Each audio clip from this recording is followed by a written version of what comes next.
Hello everyone, it is I, the one and only Georg Skywalker, and I hope you guys are having a great day today. So today we're going to be talking about the Book of Boba Fett, Episode 3, Breakdown and Review.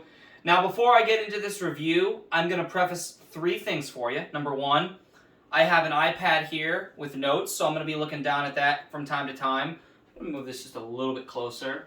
And it's going to help me stay organized so I don't go off on long tangents or forget what I was going to talk about, or when I was going to talk about something and then I go off on a completely other rabbit hole, just so it stays consistent and organized and you guys don't get bored or whatever else the case may be. That's the first thing. The second thing is, I do apologize in advance. My dad, actually both my parents, are downstairs watching a football game for the playoffs. So if they get super loud and you guys catch that in this video, I do apologize in advance. And the third thing follows up too. I'm not really able to edit or crop certain things out with my phone because every time I try to do that, for whatever reason, it doesn't like when I do that. So in the summertime, I'm gonna start, not right now because I still have to get the money around for that kind of equipment. But in the summertime, I'm gonna start editing videos from my phone on YouTube and try to get them to be higher quality until I can get a much higher quality camera and get some other equipment around, which will be probably another year or so from now. But like I said, I'm really just doing this for fun, and if it does grow to something, I will definitely take off with it, and I will, continue to make higher quality content. And there will be higher quality content in the future regardless, whether or not this channel grows or not. I'm going to do it for the love of those that have inspired me to do this. So if you want to stay tuned for more of that content and you like what you see today, please make sure you hit the subscribe button and turn on the notification bell so you never miss any more uploads from me, yours truly, the one and only Georg Skywalker. And I also, one last thing, want to apologize that I could not get this video out on Friday. Last week was absolutely insane, guys, so I do genuinely apologize. It was just not a good time to try to do anything. A lot of crap happened, a lot of stuff happened, work stuff, personal stuff, stuff I'm not going to get into, that I don't need to get into on here, that's very personal. But I got all that resolved now, so assuming everything goes according to plan this week, Lord willing, the Book of Boba Fett review will be out for Episode 4. That review will be out on either Friday late morning, or it'll be out around Friday at 3 a.m., something like that. I'm trying to decide how I'm going to do these. I'm still figuring out the plan. Since this show comes out on Wednesdays, I get up at 3 a.m. and watch it, but I just am trying to still figure out a consistent thing because I have no idea what the next show is. I mean, in terms of Star Wars, but I don't know what. I think Marvel's going to stick to doing Wednesdays. However, I could be wrong. But anyway, guys, I don't want to waste any more time.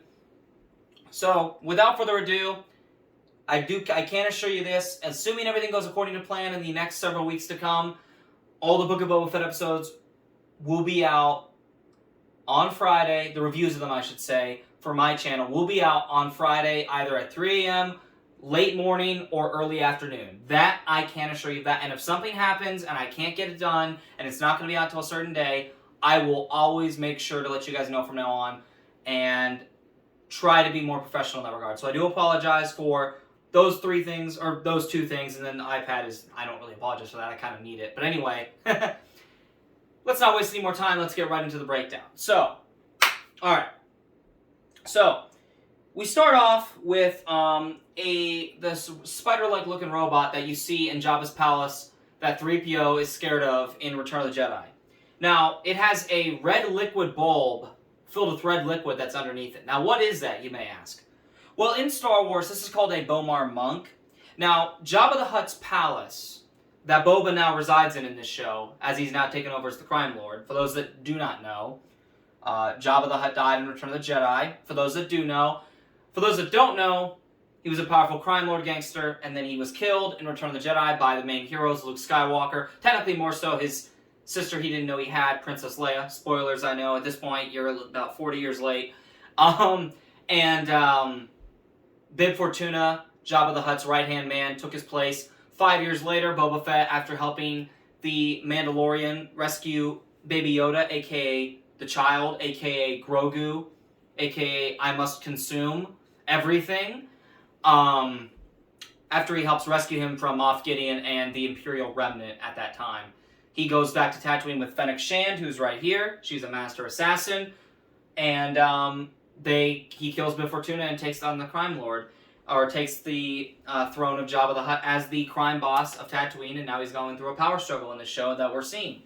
And it's been good so far. Now, the Bomar monks, they were with Jabba in his palace. He held them hostage, and now they believed they were this higher, when they still had their physical bodies, they believed that they could ascend and become so much more powerful and immortal if they just gave up their bodies and put them put their brains in a protecting liquid solution and a robotic body. So they transferred their essence. They were I believe to some extent they were force sensitive. I don't know to what degree. I haven't read a lot about the Bomar monks, but what I can tell you is we did see them again. We saw one of the Bomar monks with its spider-like robotic droid body, and its brain is in the red liquid. And in Legends, that's actually the unfortunate events of Bib Fortuna. Bib Fortuna ended up getting his brain put in a very similar type body, and I believe Boba Fett was the one that killed him. Don't quote me on that. I'll have to get back to you on that. But Bib Fortuna in Legends, because now this is canon, and I'm fine with it being canon, this was the body that they were given, was a robotic spider-like droid body with red liquid. So there was a callback to that. We see Boba and Fennec, Boba sitting on his throne. His droid DD8, who has been introducing Boba Fett to people and has been kind of like his steward, essentially, if you will. They're figuring out each person of power in Mos Espa, because after Jabba died, Bib Fortuna had to make these alliances with these powerful families to stay in power. Now, because Bib did not have the same power or respect that Jabba had, and that left a power vacuum, and the power for Mos Espa. Mos Eisley at this point, which is the first place we go to in the original trilogy, that place is, at this point, from what we know, dying. But Mos Espa, which is where Anakin grew up as a slave to Watto, where we first saw the pod race in The Phantom Menace, and we also saw Mos Espa in Attack the Clones when Anakin goes to Tatooine to figure out where his mother is from Watto. So we see Mos Espa still, and it was this power that Bib had to make these alliances with. This power of Mos Espa was divided amongst three families, and they were the Trandoshans. They took the city center. Trandoshans would include Bosk, the bounty hunter, the lizard-like bounty hunter. They are notorious for hunting Wookiees, like Chewbacca, like Black Chrysanthemum, who we're also going to get into in a little bit here. The Aqualish. Now, if you don't know what an Aqualish is, so the guy that has like the giant, these giant like butt cheek, like I don't even know what to call them. I just call them giant butt cheeks. He's got these long Kakuna Pokemon looking. I'm really butchering this. I'm sorry. Butt cheeks right here on his face, and essentially what he is, he's it's the same species as the guy that intimidated Luke that didn't speak English, and then the guy that came over to Luke in the Mouse of the Cantina goes, "You just watch yourself. We're wanted men." The guy that had all the messed up face. That was the same guy that intimidated Luke. He got his arm cut off by Ben Kenobi in the bar once they threw Luke into one of the cantina tables. So the Aqualish, that's that guy's species. That guy's name is Pondo Baba. The guy that came up to Luke that didn't speak English, that had the giant like butt cheek things. The first guy that came up to him, not the humanoid named Dr. Evazan. That guy that has the deformed face is Dr. Evazan. The guy with the big butt cheek things, mantle, that's the Aqualish. His name is Pondo Baba. Again, George Lucas gave not every single, but pretty much almost every single Star Wars character a name.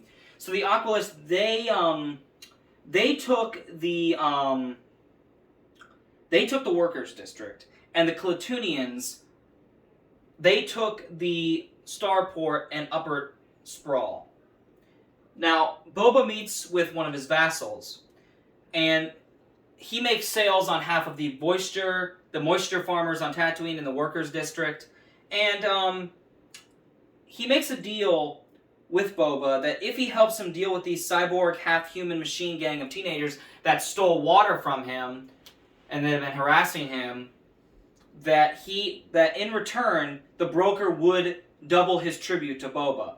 And then we cut to Boba wandering the streets of Mos Espa at night. And it was really cool to see Mos Espa at night, because we haven't seen Mos Espa really, like, the last time we saw Mos Espa that I know of, I believe we saw it in Mandalorian as well, because I believe that's, because you also see, I'm sorry, no, that was Mos Eisley. Never mind, that was Mos Eisley. Wrong place. No. So, Mos Espa, we haven't seen in canon. We haven't seen it since Attack of the Clones. If we're being legitimate, most of the time when stuff happens on Tatooine, it's either out in the Dune Sea, out where the Tuskens are, out around the Moisture Farmers, Beggar's Canyon, or Mos Eisley. Not Mos Espa. Mos Eisley. Or Jabba's Palace, which is near Mos Espa, which is outside the outskirts of Mos Espa. Let's just be clear about that. Hence why Boba also rules Mos Espa. But we haven't really seen it at night. The only time we really ever saw Mos Espa at night,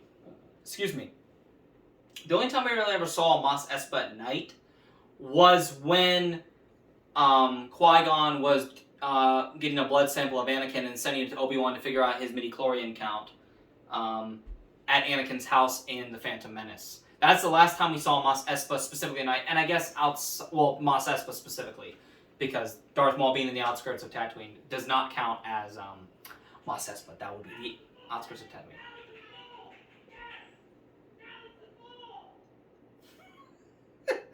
This is going to be an interesting episode, guys. I hope you guys enjoy.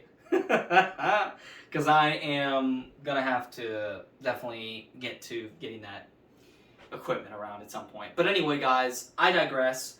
And so it was really cool to see Mos Espa alive and active at night, because we haven't really ever seen that. Now, Boba encounters the gang in the streets, like near the alleys and all that, and he tells them that what they've done by stealing the water is a crime, and that they need to watch their tongues, because the one girl, she's a teenage girl, she has a cybernetic arm, and she's being, I believe they're saying she's from Legends, and that she first appeared in Star Wars in the game from PlayStation 1, Star Wars Masters of Terras Cassi, which was brought into canon as a martial arts form in Solo: A Star Wars Story. We see Carrie use it on the Pike Syndicate leader on Kessel when they're trying to steal the coaxium. And she goes, "Look, old man," and Boba goes, "Watch your tongue." And, so one of the gang members with the cybernetic eye asks Boba, "Why are you letting this watermonger," as he says, and I quote, "Why are you letting this watermonger charge us a month's wages for a week's water?" Boba responds saying, "You live in the workers' district and that they should be working." They, of course, say that there is no job, so Boba walks over to them, takes his helmet off, and tells them that they will not work for him. Through this, we see Boba is slowly but surely building a strong crime gang empire. And I think that's very, very cool, and it's very important that we see that Boba is building up an army more and more so. And I'm really looking forward to, because with this episode, even though this was my least favorite so far, just in terms of, like, what was all in it, it was still good. It was just not my favorite. My favorite was probably, I'm going to have to say the second one was probably my favorite, and the first one is, like, a close second. Like, it's almost, like, I almost want to consider them both my first favorite episodes, but I can't do that. So, the water broker was actually right by that alley, and he comes out of a shop after hearing Boba hire the gang. He runs out there furiously and tells Boba they stole from him and I need to... And that they need to pay the price. So then Boba tells Fennec to give the man 500 credits, and he gets even more outrageous and be like, they owe 1,300 credits. And Boba says, consider it resolved, and if you don't like, and if you're going to stay in this area, you're going to need to abide by what I've said, or else, pretty much is what he tells him. And he also then says, if you don't like it, you can move to Mos Eisley. And the water broker agrees, and then Boba also adds in, and cut your prices. And that, of course, probably not going to sit well with him, and he may very well have a feud with Boba. We'll see. So then they follow him home, and we might well see Mos Eisley in the Obi-Wan Kenobi show. And also, we might also well see the Wookiee Black Chrysanthemum.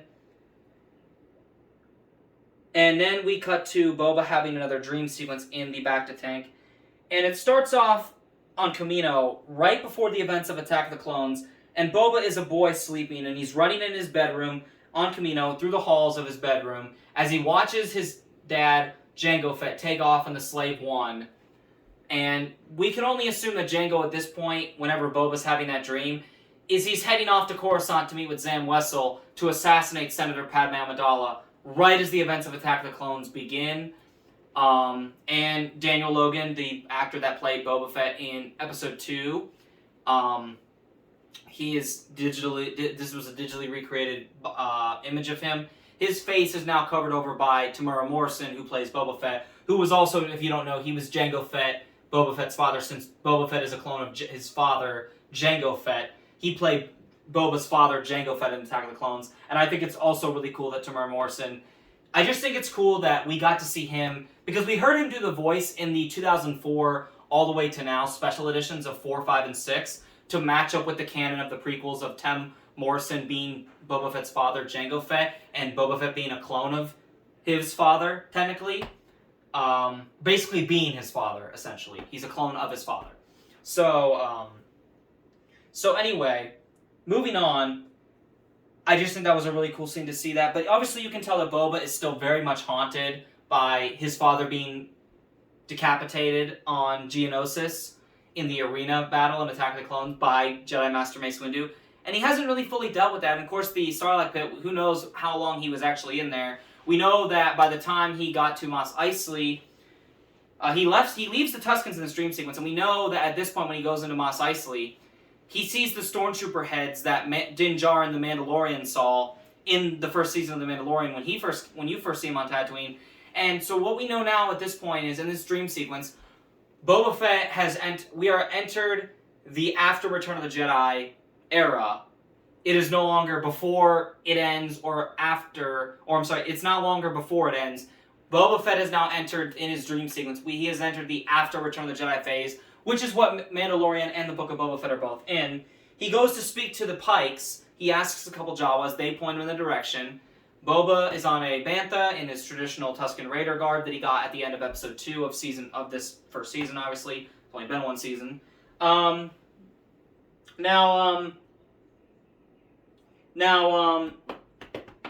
I will say is that when Boba Fett, gets into the Pike leader to speak with him and negotiate with him, he tells them about the Kintan Striders and how the Pikes don't want to be taken advantage of and that they don't want to pay protection to both of them. So Boba's like, the Tusken Raiders, I speak on behalf of them, and they have claimed ancestral heritage to the Dune Sea, and the Pike just goes, well, I'm not going to pay both of you because the Pikes don't want to be taken advantage of, and the higher-ups, supervisors, do not want to pay this money, this ransom money, if you will. And he goes, I hope you understand. And Boba goes, I will resolve this issue. And then the Pike leader goes, we look forward to your business. And when Boba leaves, he gets back to where the Tuskens are. Unfortunately, they've all been slaughtered. And it's a very sad scene. It's very somber. Let's put it that way. It's very somber. And you see Boba shed a tear when he's, dropping the Tuskens' bodies in the fire, doing the traditional funeral for them. Because, they adopted him and took him in, and even though they beat the crap out of him a little bit at first, they actually, if anything, they really did help save him, and they really did help him survive the harshness of Tatooine without his armor. Or actual good health, so. And then they taught him more of their ways and that they're not so bad. So Boba probably is going to feel very differently about the Tuskens now, compared to when he did in the original trilogy, or even before the original trilogy, when he was a young man. I'm sure he went to Tatooine many times, before the original trilogy took place. I'm sure he went there many times. As he is having this, we cut back to, real life. Boba's still in the bacta tank. It gets ripped open by the Wookiee bounty hunter, Black Chrysanthemum, who some of you who are comic Star Wars readers know from the Obi-Wan Kenobi comics, where Obi-Wan Kenobi has to fight Black Chrysanthemum, and Obi-Wan has to save Uncle Owen, who was captured by Black Chrysanthemum and tortured. And, of course, a young Luke Skywalker is involved in this as well. And Obi-Wan is the one that gives Black Chrysanthemum his scar across his, above his eye, around his eye, this eye right here. And he starts beating the crap out of Boba, and Boba doesn't have his armor, he doesn't have time to full-on react. And Boba almost gets his entire body split in half by the strength of Black Chrysanthemum until his Power Ranger gang of cyberpunk 2077 crime grunts, if you will. They all have colored speeders like the Power Rangers, so everyone's been calling them the Power Ranger squad of Star Wars, and honestly, it's kind of funny. And then his two Gamorrean guards run in, or as the two Shreks, as everyone likes to call them, I guess now. I've seen memes about it.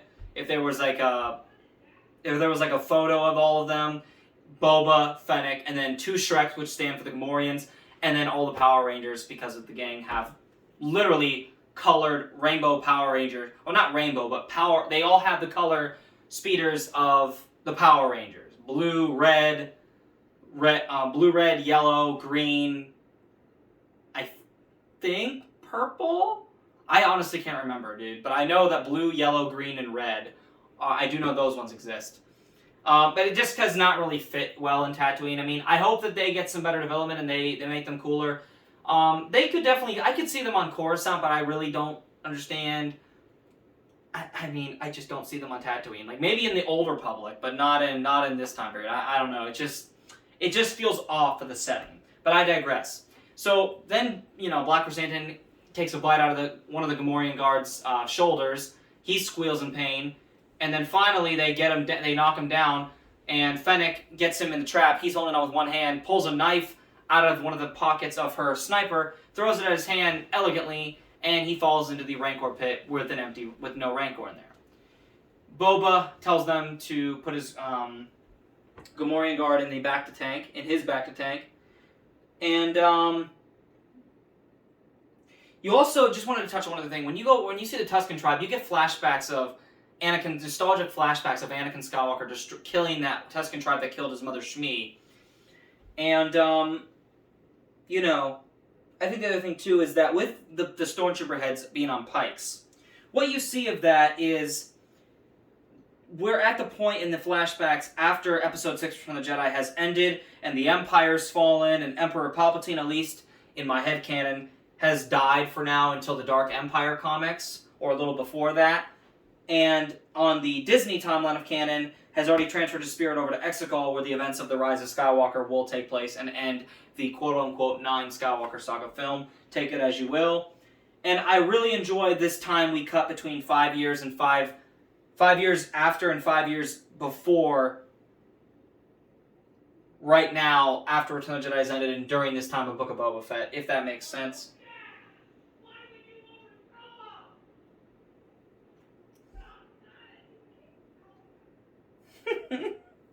Oh my goodness, guys. This is going to be a unique review. Pikes, okay. Let me see what I'm on now. Okay. So, talking about the Black Chrysanthemum fight, they keep him in the Rancor pit, now Boba Fett's dungeon. And Boba Fett's droid the next day walks in on him and Fennec Shand enjoying their lunch and tells him that Jabba's cousins, the twins, have come with a gift. And the gift that they bring is a Rancor, which is a very similar looking Rancor to the one that Luke Skywalker defeats in Jabba's pit, the Rancor pit that Black Chrysanthemum was thrown into, that Luke killed in Return of the Jedi. And the Rancor Keeper is none other than Danny Trejo, which is also very interesting, to say the least. It's very, very interesting to see Danny Trejo in Star Wars, because, I get it, they're trying to also do some cameos, and I think it's cool. I like Danny Trejo. I haven't really seen a lot of his movies, but I think he's a cool dude from what I know. And the Hutts say they're leaving Tatooine because it's a worthless rock, and they don't want... There's already another syndicate that's taken over Tatooine, and they don't want war. It's bad for business. So they tell him he can do with what he wants as Black Chrysanthemum, and that he's also part of... Black Chrysanthemum is also part of their tribute, and then they screw off and go back to Nal Hutta, which we saw in Star Wars, The Clone Wars. It's the home world of the Hutts, where Zero the Hutt, Jabba the Hutt's uncle, who helped Count Dooku kidnap Jabba's son, Rhoda, which we see in the Clone Wars movie specifically. We see, we saw that planet in the Clone Wars, so it's cool to hear about it. Maybe we'll go to it in live action. That would be kind of cool. I don't necessarily care if we do, but I think it would be a good connection to connect all the dots from the animated shows that are canon to the live action stuff, which is also canon and has always been canon. generally speaking. Now, whenever Boba takes the Rancor into the pit, he's got blinders on, and that's because Danny Trejo tells Boba that Rancor's imprint on the first person they see with their eyes, kind of like, ducks do with their mothers, or, other human beings can do that too. It's more of an animal thing, but I mean, obviously with human beings, like when you get the baby first out, you always give it to the mom because that's who they've been with for that long. It's an embryonic connection.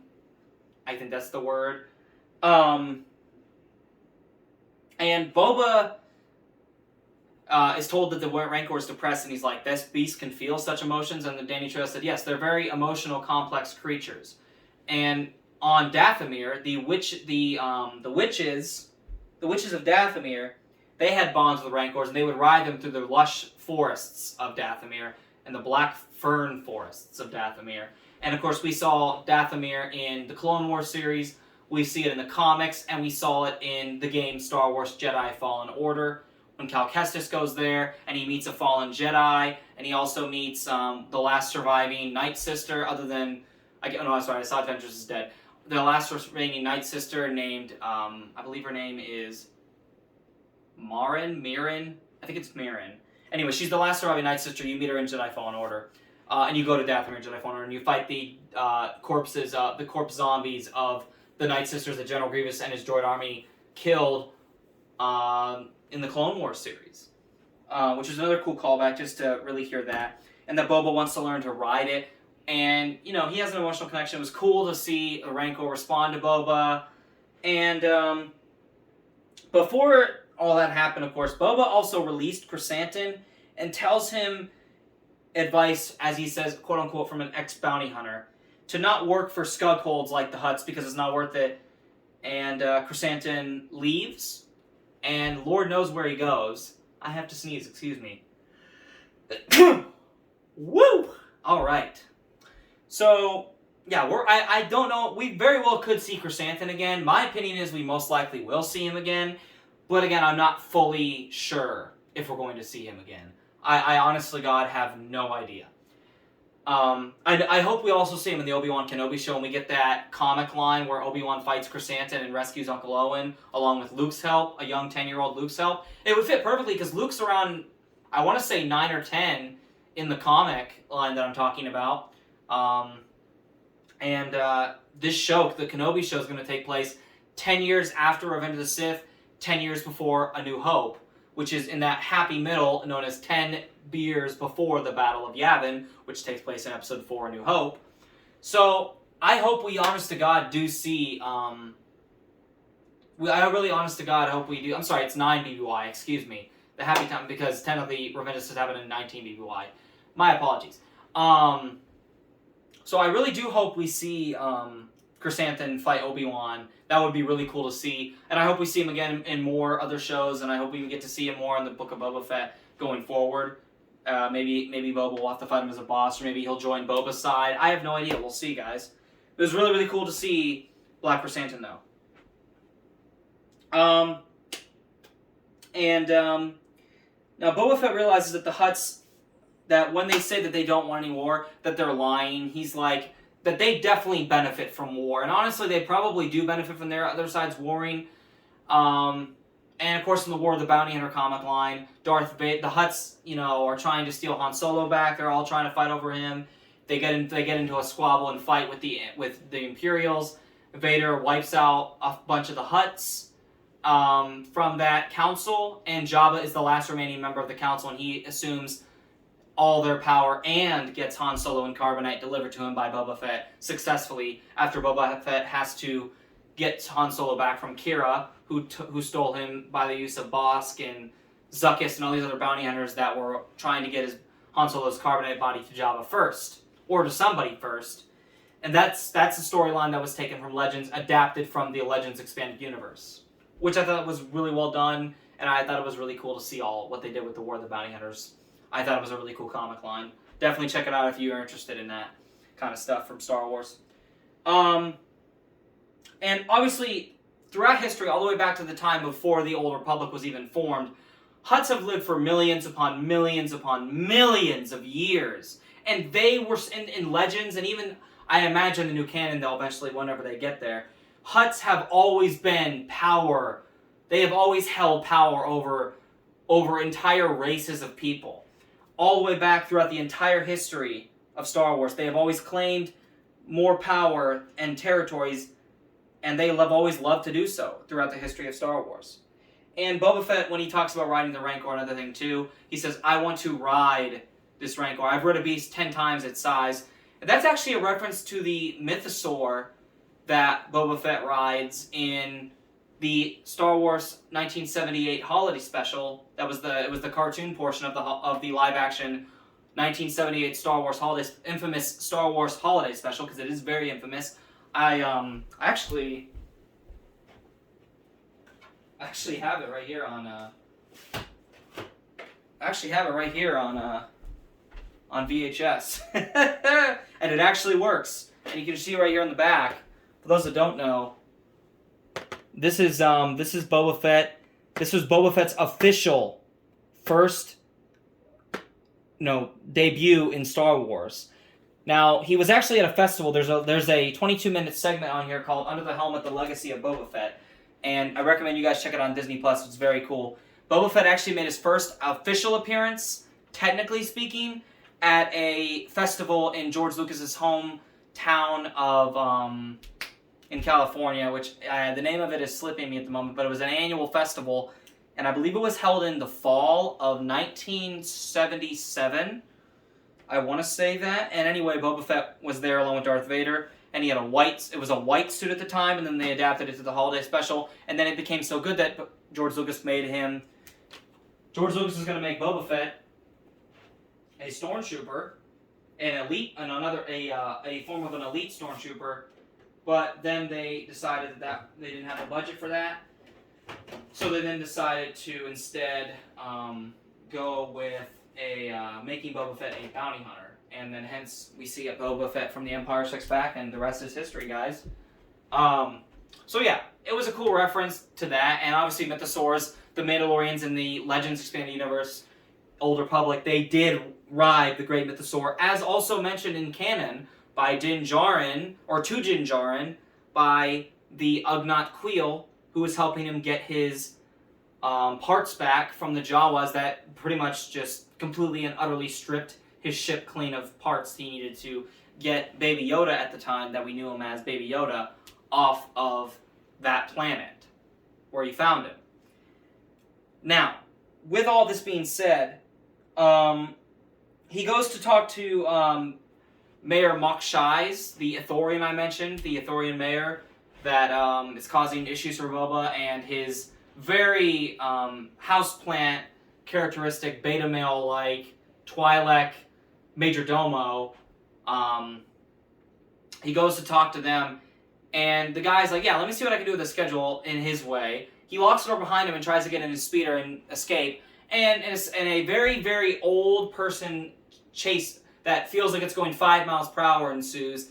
He runs into a bunch of Melu runs and other fruit stands and absolutely obliterates the crap out of them. And the Melu runs were a favorite fruit of Twi'lek's, especially the Twi'lek pilot of the Ghost, whose name is Hera. She is from Star Wars Rebels, and it was a callback to that fruit known as Melu runs that we first saw more prevalently in Star Wars Rebels. So that was another cool little callback. Boba Fett, lands down in his jetpack and asks this beta male Twi'lek Majordomo, where's the mayor? He responds, he's with the Pikes right now. The Pikes are now landing on the planet, and Boba's now ready to go to war, and the episode ends. And, overall, guys, this is probably my least favorite episode. I think it's still good. I'm going to give it a 7 out of 10. And, overall, guys, I'm really excited of what's to come next, and I hope the next episode is longer, because I don't like these 39-minute episodes. I would prefer it to be, 53 minutes, or, heck, even an hour, dude. I would love to see an hour episode, and I wonder if they're going to do an hour episode at the end. I don't know. It's already been filmed. Whatever they put out is whatever they put out.